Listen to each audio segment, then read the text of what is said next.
Our next performer has toured with superstars from Eric Clapton, Michael Jackson to Julio Iglesias, and has been a favorite on The Tonight Show. In fact, Jay Leno has called him one of the brightest comedians around. So please welcome, ladies and gentlemen, Chris Bliss.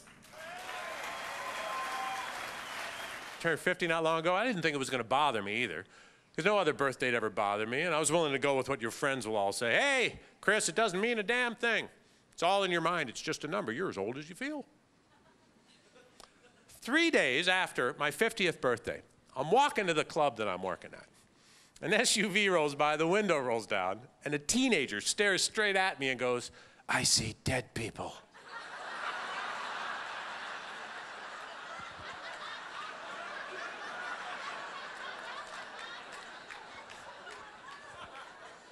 I was going to flip him off, but the arthritis kept my elbow from coming up in time, and can't believe that. Although I actually feel pretty good at 50, and there's a reason for that. It's because I did not make a mistake I see so many young men making these days. You young men in the audience tonight, don't make this mistake. Don't get in shape too early. Sounds healthy, but psychologically a bad move. If you're ripped in your mid-20s, by the time you hit 30, the decline starts. By the time you hit 40, it's straight downhill. By the time you're 50, you're in the worst shape you've ever been in. Party through your 20s, party through your 30s, right up until that day in your mid-40s when you get that palpitation that scares the crap out of you. That's what the gym is for.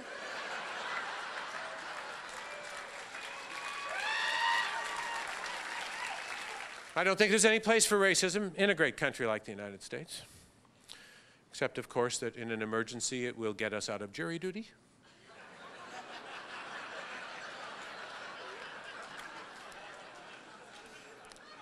Which is fair because it works the same way for all of us. They call you for jury duty, you can't get out of court, go down to the courthouse. As soon as they start asking you the jury questions, just jump out of the chair. What kind of case am I going to get? Is it a murder case? A murder case? Am I going to get to fry somebody? What color is he?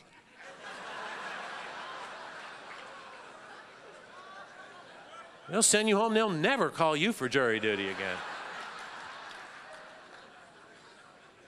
Except in Texas, where they'll make you the judge. Thank you so much.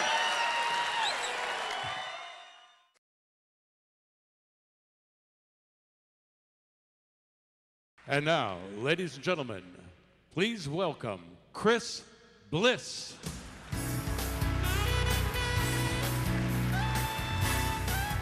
That was already the longest drive of my life, 400 miles across the desert, the same day that Kurt Cobain from the rock group Nirvana commits suicide.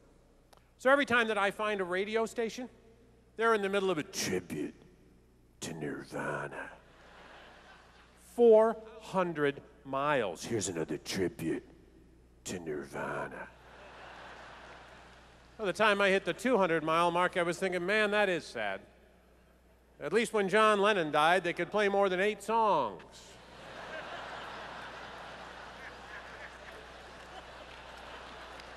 I sure hope I'm not stuck in this car the day that Billy Ray Cyrus buys the farm. And now they got video phones showing up. That's great. Anybody want the video phone?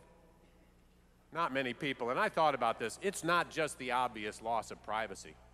You know what the worst thing's going to be when we all have video phones? You are going to have to look like you're interested in what everyone's saying to you. Some of you will never work again.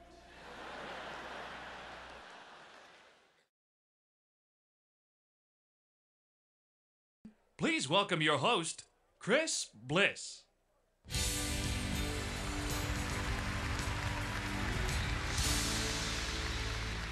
Well, let me begin a less formal welcome. Let me welcome you all here to the 2006 EMC kickoff.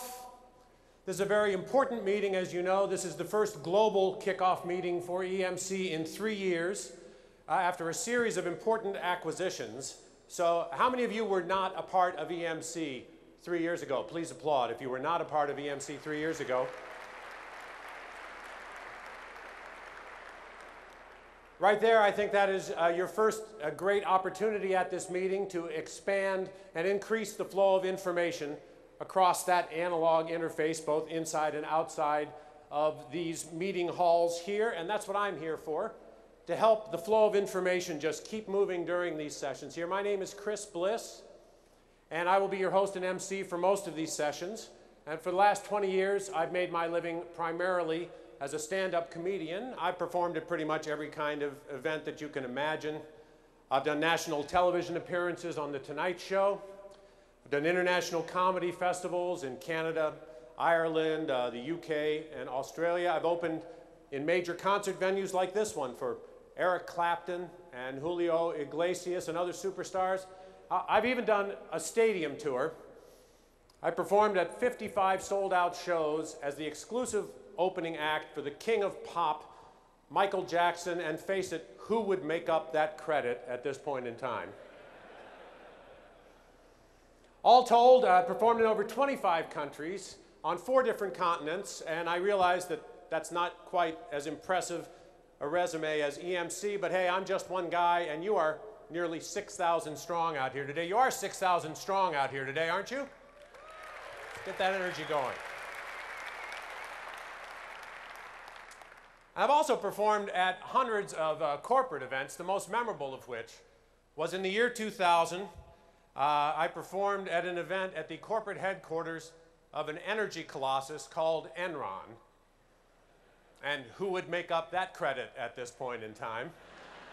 It was a memorable meeting. I always remember it because all the top executives of the company came riding into the atrium at the Enron building on Harley Davidsons. They were dressed head to toe in black leather. They rode through the 2,500 employees, up a ramp onto the stage. The place went crazy, of course.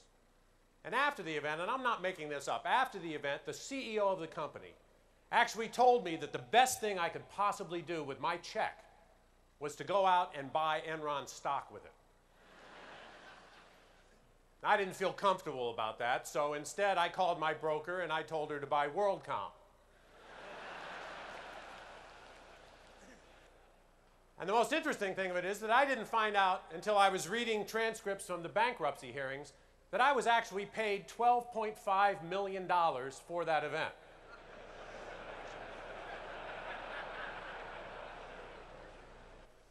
But the real point of it is that you're not going to get any of that kind of nonsense during these meetings here in Las Vegas. And the reason you're not going to get any of that kind of nonsense is there's one thing I've learned from my conversations with your executives is that these guys are serious. They're serious about winning, and they're serious about winning the old-fashioned way by outthinking, outplanning, and outperforming the competition. Every one of these sessions here has been designed to give you the information that you have been asking for from every key constituency. Whether it's your clients' changing needs, your product portfolio's expanding capabilities, or simply a greater understanding of the viewpoint and vision that is driving this company forward.